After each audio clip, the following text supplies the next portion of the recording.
بلال خان شہید 22 سال کی عمر میں جس طرح انہوں نے ملک کی نظریاتی سرحدوں کے تحفظ کے لیے، جغرافیائی سرحدوں کے تحفظ کے لیے اور اسی طرح انسانیت کی خدمت کے لیے جو انہوں نے سیکریفائز کیا، جو انہوں نے قربانیاں دی، جو انہوں نے کام کیا، اور سوشل میڈیا کے اوپر جس طرح اسلام دشمن اور پاکستان دشمن عناصر کو جس طرح سے وہ ایکسپوز کیا کرتے تھے، یقیناً میں یہ سمجھتا ہوں کہ اللہ نے اس نوجوان کو جتنی ایبیلٹیز دی ہوئی تھی، اللہ نے اس نوجوان کو جتنی صلاحیتیں دے رکھی تھی، اس نے اس کا مس یوز نہیں کیا ہے۔ اس نے اپنی ان صلاحیتوں کو ملک کے لیے وقف کیا، اسلام کے لیے وقف کیا، نظریہ پاکستان کے لیے وقف کیا۔ اگر وہ اپنی ان صلاحیتوں کو خدا نہ خواستہ مس یوز کرتا تو شاید وہ دنیا کے اوپر ظاہری بہت سے فوائد حاصل کر سکتا تھا، لیکن اس نے اپنی تمام صلاحیتوں کو اسلام اور پاکستان کے لیے وقف کیا ہے۔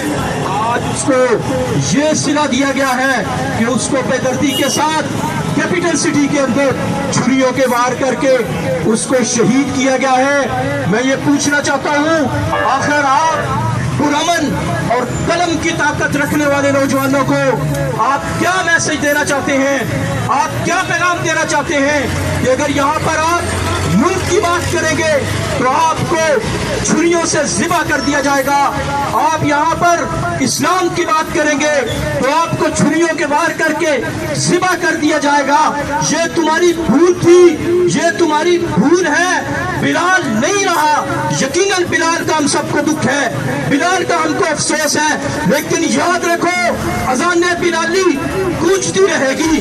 اسلام کی نظریاتی سرحدوں کا سوشل میڈیا کے اوپر بھی تحفظ کیا جائے گا، ملک دشمن عناصر کی تمام سازشوں کو ایکسپوز کیا جائے گا اور ان کی تمام سازشوں کا پردہ چاک کیا جائے گا۔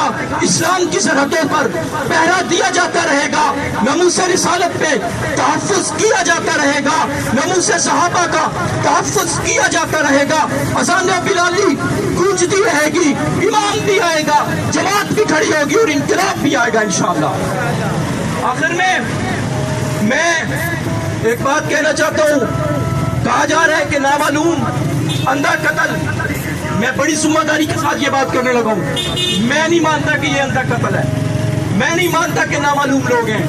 عجیب بات ہے، ٹیلی فون کے اوپر، موبائل کے اوپر کال آئی ہے، میں ایک سویلین آدمی ہوں، میں ذاتی طور پر اتنے سورسز رکھتا ہوں کہ میں 1 گھنٹے کے اندر اپنے سورسز استعمال کر کے کسی کا نمبر ٹریس کر سکتا ہوں، میں کر سکتا ہوں۔ ادارے ہمارے اتنے نائل ہیں کہ 2 ہفتے سے زائد عرصہ ہو گیا ہے، ابھی تک کال ٹریس نہیں کی گئی، ایک پرسنٹ بھی پیش رفت نہیں ہوئی۔ آخر کیا میسج دینا چاہتے ہو، کیا پیغام دینا چاہتے ہو؟ اداروں کی سستی کی اور اسپیشلی طور پر اسلام آباد پولیس کی اس غفلت کی ہم پرزور انداز میں مذمت کرتے ہیں جی، یہ غفلت ہے۔ آخر آپ کیا میسج دینا چاہتے ہو؟ اور دوسری بات، جیسا کہ میں یہاں پر بات کرنا چاہوں گا کہ بلال چونکہ جس وقت ان کی شہادت ہوئی وہ ناموس صحابہ کے عنوان کے اوپر سوشل میڈیا کے اوپر کام کر رہے تھے، ہمارے ملک کے وزیر اعظم صاحب نے صحابہ اکرام رضوان اللہ تعالیٰ علیہ مجمعین کے متعلق جو نازیبہ قسم کے الفاظ کہے تھے، یقیناً وہ انتہائی قابل مذمت الفاظ ہیں۔ میں ان کی مذمت کچھ اس انداز سے کرنا چاہوں گا۔ اللہ رب العزت نے قرآن مجید کے اندر فرمایا کہ جب میں آیت نہیں پڑھتا ترجمہ رکھ دیتا ہوں، فرمایا کہ جب آپ لوگوں کے پاس کچھ لوگ آئیں، مفہوم ہے، آپ انہیں کہیں کہ ایسے ایمان لاؤ جیسے صحابہ اکرام ایمان لے کر کے آئیں، وہ کہتے ہیں کیا نعوذ باللہ ہم ایسے ایمان لے کر کے آئیں جیسے بے وقوف ایمان لے کر آئیں۔ اللہ نے فرمایا الا انہم هم السفہاء، سنو صحابہ کو بے وقوف کہنے والوں، صحابہ بے وقوف نہیں ہے، بے وقوف تم ہو۔ میں کہنا چاہتا ہوں اگر صحابہ کو بے وقوف کہنے والا بے وقوف ہے، عمران خان صاحب ہم آپ کو کرپٹ نہیں کہتے، لوٹ مار کرنے والا نہیں کہتے، آپ نے خود ثابت کر دیا ہے۔ صحابہ کو ڈرپاک کہہ کر آپ نے ثابت کیا ہے کہ آپ نے پھونک ہے، صحابہ کو بزدل کہہ کر آپ نے ثابت کیا ہے کہ آپ بزدل ہیں، صحابہ کو لوٹ مار کرنے والا کہہ کر کے تم نے خود ثابت کیا کہ تم لوٹ مار کرنے والے ہو۔ عجیب بات ہے۔ اور پھر کچھ ایسے ہی بدماش سوشل میڈیا کے اوپر آ کر کے اس طرح کے بکواس کرتے ہیں، آپ کو استنجا کرنے کا طریقہ نہیں آتا ہے، اور صحابہ کے متعلق بات کرتے ہو کہ تاریخ یہ کہتی ہے، تاریخ یہ کہتی ہے، خبردار زبانوں کو لگام دینی چاہیے۔ صحابہ کرام کے متعلق کسی کو کوئی حق نہیں ہے کہ ان کے متعلق کوئی بات کر سکے جب اللہ ان سے راضی ہو چکا ہے۔ تم کون ہوتے ہو جو صحابہ کی پیشاب کی جگہ کا مقابلہ نہیں کر سکتے؟ وہ صحابہ کے اوپر بات کرتے ہیں۔ یقیناً یہ انتہائی قابل مذمت بات ہے، ہم اس کی بھی مذمت کرتے ہیں اور مطالبہ کرتے ہیں کہ بلال خان شہید رحمۃ اللہ تعالیٰ علیہ سمیت اسی طرح ہمارے ایک اور ساتھی کیا نام تھا، عامر جہانگیر صاحب، میں ان کا بھی ذکر کروں گا۔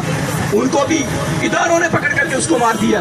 عجیب رسم چلی ہے جی، اگر کوئی کرمنل ہے تو اسے پکڑو، عدالتیں کس لیے ہیں؟ اگر آپ نے یہی کرنا ہے تو عدالتوں کو تالے لگا دو، پکڑ کر کے اس کو مار دیا۔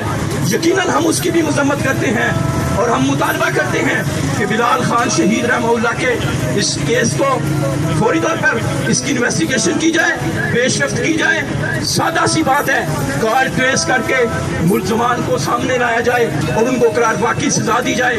اسی طرح عامر جہانگیر کے معاملے پہ میں کہتا ہوں کہ اس کی شفاف انویسٹیگیشن کی جائے، اور اسی طرح میں عمران خان صاحب کے اس پونگے بیان کی مذمت کرتے ہوئے کہتا ہوں کہ ان کو فوری طور پر اس بیان سے رجوع کرنا چاہیے، قوم سے بھی معافی مانگنی چاہیے اور اللہ سے بھی معافی مانگنی چاہیے۔ اللہ پاک ہمارے بھائی کے درجات بلند فرمائے۔ Thank you so much.